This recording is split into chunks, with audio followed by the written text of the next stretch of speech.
dans le trail running, c'est surtout ces valeurs, les valeurs de l'activité qui sont intéressantes, parce que derrière le sport, derrière l'effort, il y a le partage avec les gens, il y a le partage avec la nature, il y a le dépassement de soi, il y a cette espèce de petite communauté en fait, qui se retrouve dans un sport, juste pour profiter de la nature, pour se dépenser, et puis sans arrière-pensée de chrono, de qui va battre qui, de qui va doubler qui sur la ligne.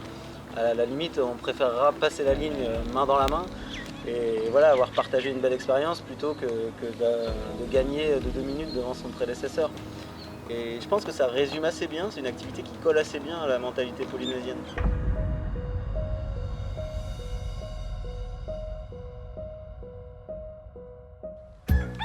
Au départ, c'était simplement l'envie d'aller faire un ultra, puisque c'est mon sport. Enfin, c'est mon sport, celui de Maranui, ultra trail, course sur sentier, course nature, course en montagne. Et je me suis dit, pourquoi aller le faire à l'étranger alors que je pourrais me tracer un ultra à Tahiti. Donc de fil en aiguille, l'idée a germé. Et puis c'est parti sur 100 km parce que c'est un format qui parle à tout le monde. J'ai relié tous mes parcours d'entraînement. Donc ça nous donne un départ à la Pointe Vénus pour une arrivée à PK18. Mais l'idée c'est de passer par la plupart des montées qu'il y a au milieu. Donc on va grimper à la Horaï, on va grimper la Mission, Pamata Hills, le Mont Marao, les hauteurs de Punaouia. Donc ça fait une belle balade, hein. Ça fait une balade difficile parce que la Polynésie c'est pas accessible en termes de course à pied, il fait chaud, c'est humide. Donc ce qui nous donne à peu près 100-115 km peut-être pour 6-7 000 mètres de montée.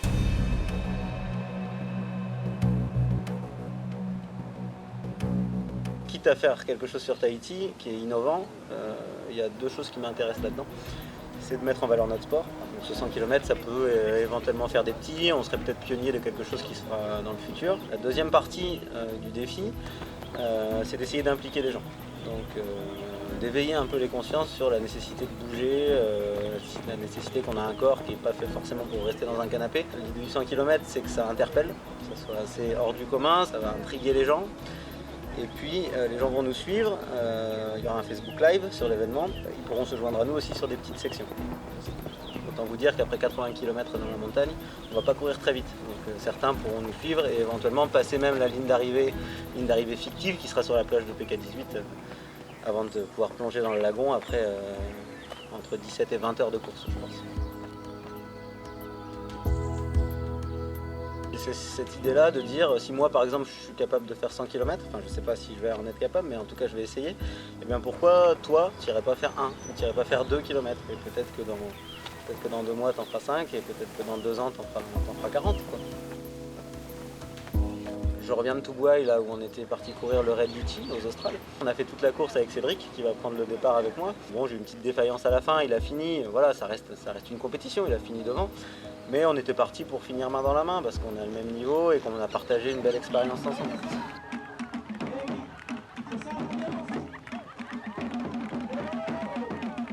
Voilà, c'est vraiment cette idée-là et les Polynésiens ont cette ouverture d'esprit, cette ouverture de cœur, partager les choses avec les gens, on les voit partager leur culture à tous les coins de rue, on les voit partager des sourires. Pour moi, sourire dans le sport, voilà, c'est le plus important. Croiser des gens en montagne qui ont un grand sourire, voilà, ils sont épanouis, ils s'éclatent, en plus dans un environnement sain, et ça c'est génial, quoi. Et voilà, je pense que c'est une activité qui pourrait leur plaire. Et puis c'est aussi des gens de défi, les Polynésiens, c'est-à-dire qu'il y a cette idée de l'Aito. Le Aito, c'est le guerrier, celui à qui rien ne résiste. Et je pense que ça leur donne envie. C'est à Tubuai, les Polynésiens que j'ai vu passer la ligne étaient heureux comme tout d'avoir réussi un défi. C'était 30 km, déjà beaucoup.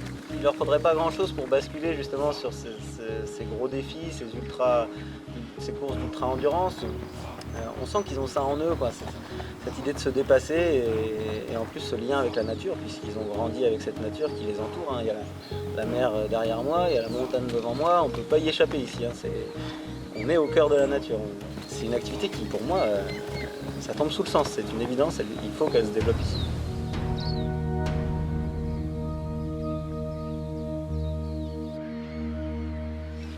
Donc vendredi, au départ à 14 h, même avant, hein, l'excitation va commencer à monter, on va vivre une aventure entre potes. Samuel, Cédric, Maranui, c'est devenu des amis et avec qui on partage la même passion. Rami, c'est le mec avec qui j'ai partagé les premières courses en trail ici. On s'est toujours entraîné ensemble, très souvent. On a partagé plein de défis, on a partagé des courses à l'international. Donc on se connaît très très bien. Ici, c'est mon frangin de course à pied, quoi. C'est super de pouvoir partager un gros défi comme ça avec lui. Et surtout que c'est un des rares ultra-trailers de Lille, il est pur local. Il véhicule quand même ce message de l'ultra-trail, du trail ici. C'est un bel ambassadeur pour ça. Au-delà d'être un coureur de bon niveau quand même. Ça va. Excité que ça commence, quoi. Ouais, je pense que ça va être une bonne aventure, une belle aventure entre amis. C'est surtout la descente de la Haute de nuit. Ouais. Je pense que ça va être la portion la plus délicate, on va dire, quoi. Et une fois qu'on aura passé ça, je pense que ça va aller tout seul. Pas du tout entraîné, je surfe un peu sur la prépa de Twin Peaks qu'on a fait il y a un mois. Du coup, on verra ce que ça donne. Donc, soit je serai bien reposé, soit ça va faire mal. Cédric, c'est pareil, c'est devenu un pote de course. J'ai passé la ligne du marathon de Mooréa main dans la main avec lui l'année dernière, alors qu'on était parti pour le faire plutôt cool. Et au final, on a fini 3e tous les deux. C'était une belle aventure. Il a le même esprit que moi. On est vraiment dans le partage. Et puis Samuel, c'est le foufou un peu de service. Le mec, d'un jour à l'autre, il peut te dire je vais aller monter le Roena en une journée. Le Roena, c'est la grande montagne de Tahiti qu'on escalade normalement en 3 jours. Mais lui, il est capable de te dire la veille pour le lendemain, je vais la monter en une journée. C'est le gars de la montagne, il grimpe partout. Le gars de défi, quoi. Le mec qui réfléchit pas et qui profite. Donc on va partir pour une longue balade en fait. On va partir s'amuser comme des grands enfants. J'avoue que j'ai un tout petit peu peur en tant qu'épouse, là, je me dis ouf, quand même. J'ai un peu peur. Ah, c'est la nuit, la nuit dans la montagne, un peu peur. Il y a la diagonale des fous, et je sais pas comment elle s'appelle cette course, le Tahiti Mountain machin, mais je trouve que bon, quand même quoi.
Complètement dans l'inconnu, j'avais jamais fait de longue distance en trail. Je crois que le plus grand que j'ai fait c'est 50 km. Après je fais de l'Ironman, donc j'ai déjà fait des 10-14 heures d'effort, mais jamais au-dessus. Donc je suis parti vraiment dans l'inconnu en me disant étape par étape on verra bien ce que tu arrives à faire. Donc sur ces distances-là, longue distance quand même, enfin très longue distance même, rien ne vient par hasard. Il faut savoir qu'on est quand même des coureurs entraînés, on s'entraîne souvent, de 10 à 20 heures par semaine, sur des distances à peu près on court 100, voire plus par semaine, en montagne. Donc ça représente quand même un volume d'entraînement conséquent. Les montées, moi ça va, j'arrive bien à monter, le cardio monte pas trop, j'ai les bonnes jambes.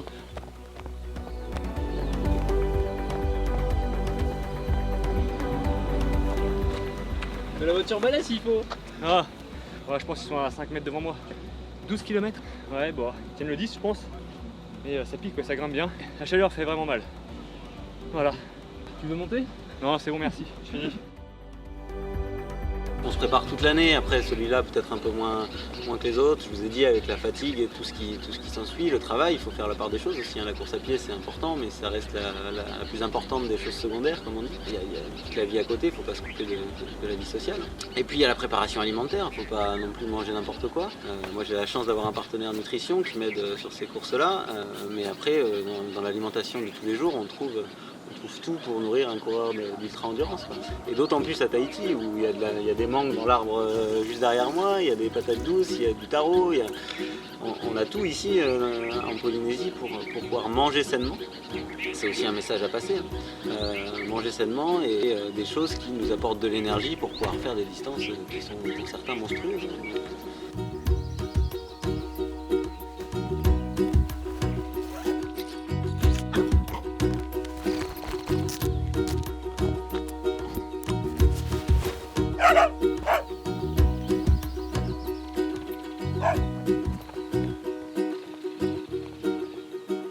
Alors la portion que j'appréhende le plus, je dirais la Oraille. Clairement, c'est la première grosse ascension. On va prendre 2300 mètres de dénivelé d'un seul coup, sur un terrain qui va être hyper technique sur la fin. On peut quasiment plus courir sur la crête, où c'est du suicide, parce que la crête est large comme ça, avec le vide de chaque côté. Ça glisse un petit peu là-haut, donc on va faire attention. C'est technique, on grimpe avec les mains, ce qui veut dire qu'au retour, il faut sauter les rochers. Ça fait mal aux jambes, c'est long. Nous, on est habitués, on n'a convié personne à le faire avec nous, évidemment, pour des raisons de sécurité. Et nous, on aura le matériel qu'il faut pour ça, quoi.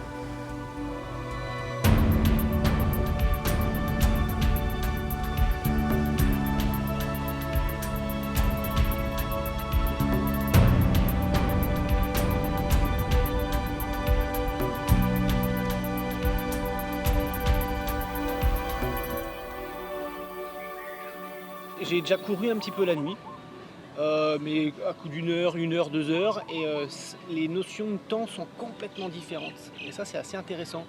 Donc je savais que la nuit, ça allait être sympa finalement, parce qu'on ne voit pas du tout le temps passer, et que en fait, on a un faisceau lumineux, on voit à 3 mètres, on ne voit pas qu'on va loin, quoi. Donc en fait, tout passe plus vite. La Oraille, je l'ai fait des dizaines de fois, donc il n'y avait pas de souci, jamais de nuit. Et ça, c'était vraiment magique d'arriver de nuit là-haut et de pouvoir faire la descente à la Petzl là, avec Johan. On s'est vraiment éclaté à redescendre. Juste le fait de voir un peu les frontales, tout le monde un peu éparpillé. Du coup, bon, s'il y avait un problème technique, c'était quand même, ça pouvait être chiant, mais c'est rien passé. Bon, maintenant qu'on est échauffé, on va pouvoir s'énerver un peu. Ça va? Non, c'est dur là-haut et ça glisse et surtout il fait froid. Il fait froid dès qu'on s'arrêtait, on se mettait à trembler là-haut.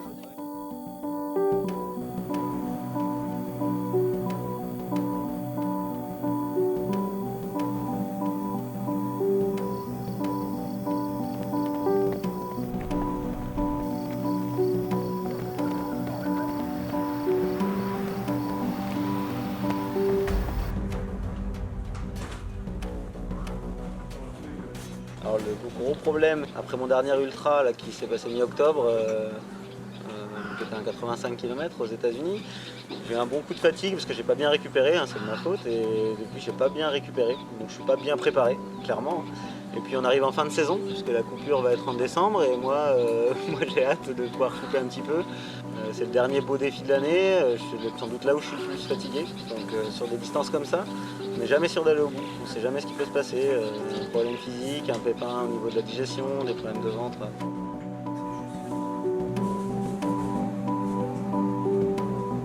Ils avaient tous les deux mal en bas du dos en fait. Vu qu'on a fait une longue pause à Body Studio, je leur ai proposé juste de faire un peu de la mobilisation articulaire. Voilà. En tant qu'ostéopathe, c'était dans mes cordes, on pouvait prendre 5 minutes, on a pris 5 minutes. Et donc apparemment ça a fait pas mal de bien à Johan, donc c'est cool. Donc voilà, c'était de la mobilisation articulaire et du relâché musculaire.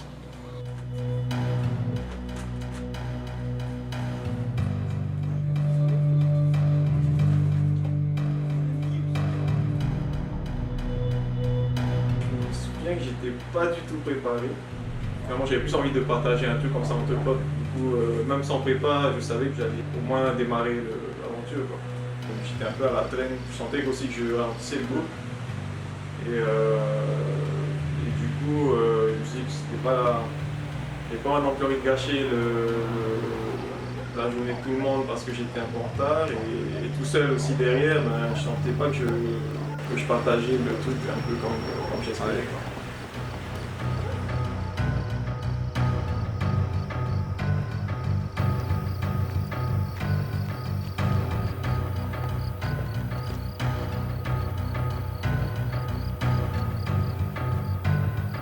après j'ai essayé de suivre et je voyais que, je pense que si c'était une course, je pense que voilà, comme je t'avais dit hier soir, là, j'aurais pu aller à mon rythme et peut-être terminer, peut-être.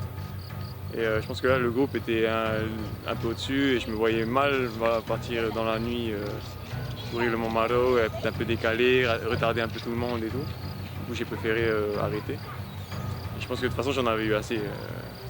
C'était quand même dur, quoi.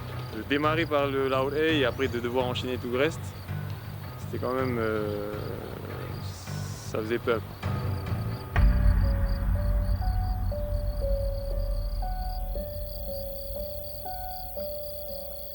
Alors ce défi, il représente aussi un truc important pour moi, c'est que on n'est pas là pour faire un record, c'est important de le préciser. Et c'est ça qui m'intéresse dans le trail, c'est que qu'on soit premier ou dernier, on sera applaudi de la même façon. On aura vécu des choses difficiles aussi, qu'on soit très rapide, coureur confirmé, international ou alors coureur débutant.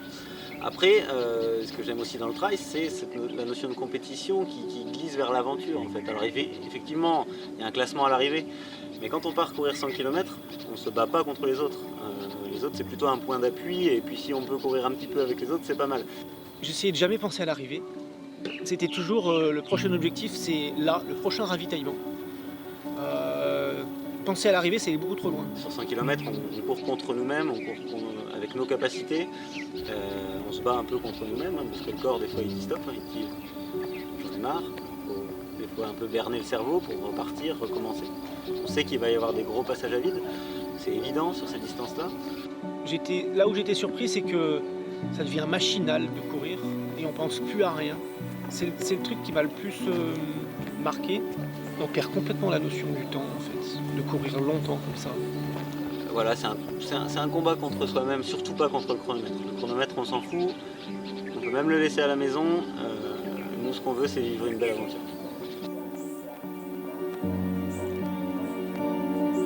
Passage un peu difficile entre Pao Faille pour rejoindre le début de Mont Maro là, où c'est long, c'est de la route, ça monte à pas ma taille.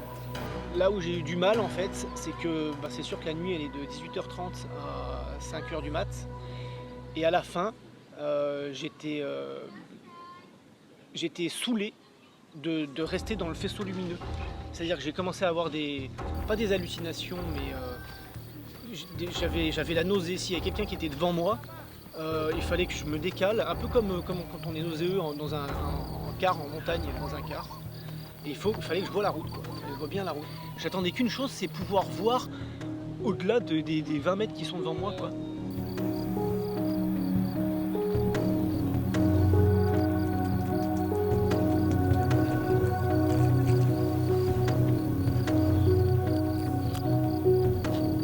Puis au travers de ce défi, on n'a pas envie, on a surtout pas envie qu'on dise oh, les champions, se mettre en valeur. C'est surtout pour dire moi demain je vais faire 100 km, viens avec moi, n'hésite pas à venir avec moi et puis même si toi t'en fais un, que ce soit en courant ou en marchant, moi j'ai réussi mon défi demain, même si j'arrive pas au bout.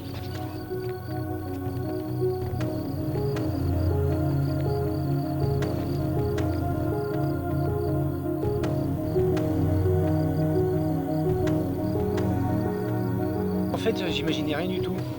C'était la grande découverte parce que j'avais fait maximum 47 km dans ma vie à pied. Je pense que je vais finir, j'aimerais bien finir, on ne sait jamais, je pense qu'il faut être humble par rapport à ça, hein, sur ces distances-là. Au 70e, je me suis senti, 65-70e, je me suis senti très bien, super bien. Donc j'ai été vachement surpris d'ailleurs que mon corps réagisse comme ça. Et à partir de la dernière moitié du Mont Maraú, j'ai pris un gros coup de barre. Là j'avais la tête qui tourne, c'était un peu compliqué. Après les descentes, toujours cassantes. Et c'est mental de se dire pour descendre de tout le Mont Maraú là, sur une grosse piste pendant 10 km et arriver jusqu'en bas. Là. Quand on était au 70e et que j'ai explosé, je regardais la montre. On est aux 14 heures, ça veut dire qu'il reste 3 heures au moins. Ouh là c'était compliqué là. Et là je me suis dit, franchement je me suis demandé si j'allais pouvoir terminer.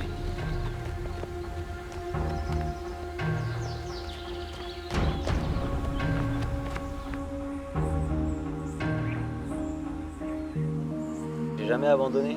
Donc on va dire que oui, je vais finir. Et on va finir, surtout ce qui m'importe, c'est qu'on finisse. C'est qu'on finisse tous les 4.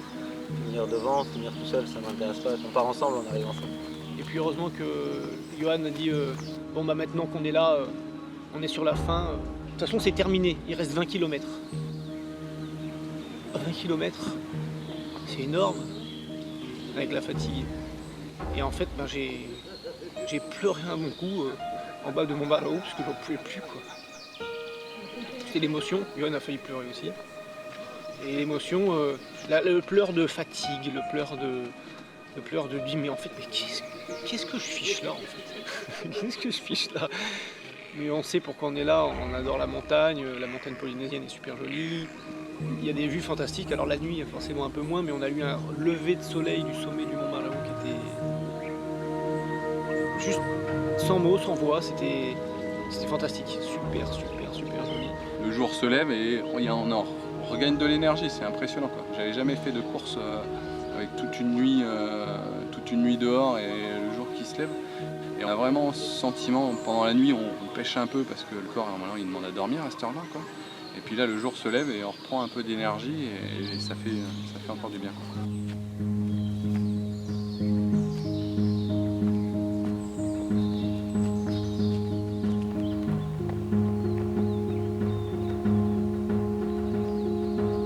Tu fais du trail, tu as la chance de pouvoir découvrir des pays par l'intérieur, parce que tout simplement avec des baskets on va partout. Donc on passe là où personne ne peut passer, en vélo, en voiture, et c'est un privilège en fait. Pour moi le monde entier est beau et le monde entier doit se découvrir, mais alors la Polynésie c'est quand même un joyau dans le Pacifique. C'est-à-dire que demain je prends mes baskets, je pars dans la montagne ici, je vais avoir des vues sur un lagon multicolore avec des bleus dans tous les sens. Je vais avoir l'île d'en face, Moorea, c'est quand même rare d'avoir une vue sur une île lorsqu'on court. C'est vraiment une chance et je me considère vraiment comme des chanceux de pouvoir faire ça pendant 100 km. Clairement, on va profiter, même la nuit. Après ces valeurs de transmission du goût de l'effort, du goût de l'envie de bouger, bon, c'est un petit peu de la déformation professionnelle parce que je suis enseignant de PS, je suis responsable du sport aussi à l'université, donc j'essaye de le faire tous les jours, de motiver les étudiants à bouger. Quand je pratique, je pense aussi aux autres et si je peux servir à ce que ça motive les gens, c'est le Graal pour moi.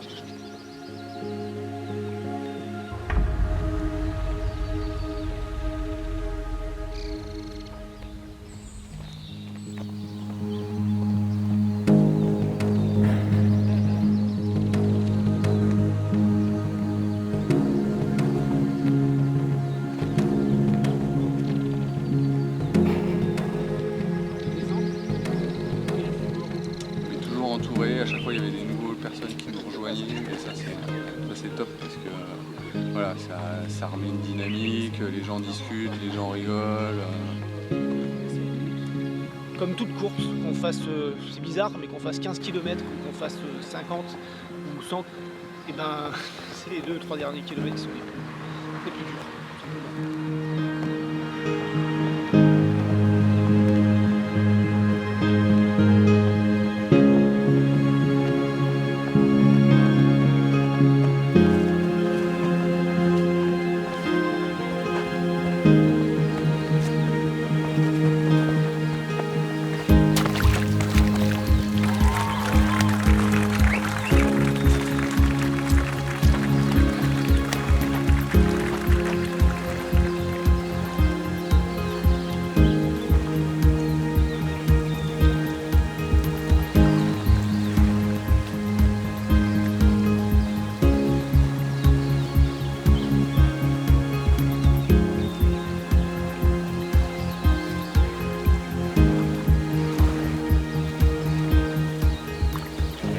Après par contre c'est énorme de partager ça avec les autres, c'est mieux que n'importe quel dossard.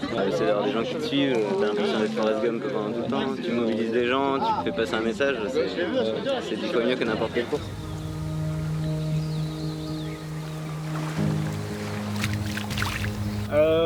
J'ai des émotions qui vont monter parce que j'ai dû aller chercher très très loin pour le finir, finalement. J'ai dû chercher très très loin pour le finir. Et puis heureusement, et ce qui était sympa, c'était qu'il y avait quand même beaucoup de gens qui nous accompagnaient. Donc ça a fait une motivation et tout seul je le finissais pas, c'est sûr. Tout seul, on ne fait pas ça tout seul, quoi. Je veux dire, On n'a jamais été tout seul, que ce soit sur la Horaï ou jusqu'à la fin où on avait 15 personnes qui nous suivaient. Donc... C'était une chouette expérience, plus dur que ce que je m'imaginais. Je savais que ça allait être dur, mais je savais pas que j'allais pleurer au milieu du parcours. Moi, l'idée de ça, c'était de faire un défi qui rassemble du monde. C'était absolument pas de faire un chrono, c'était absolument pas de faire un record, parce que je trouve qu'on en est bien loin. En fait, les valeurs qui sont derrière ça, c'est venez bouger avec nous, bouger, regardez comme c'est bien de faire du sport. Et si ça peut vous inspirer, super quoi. Pour vous, pour votre santé, pour votre plaisir, c'est le plus important quoi. Ça vaut toutes les performances sportives du monde.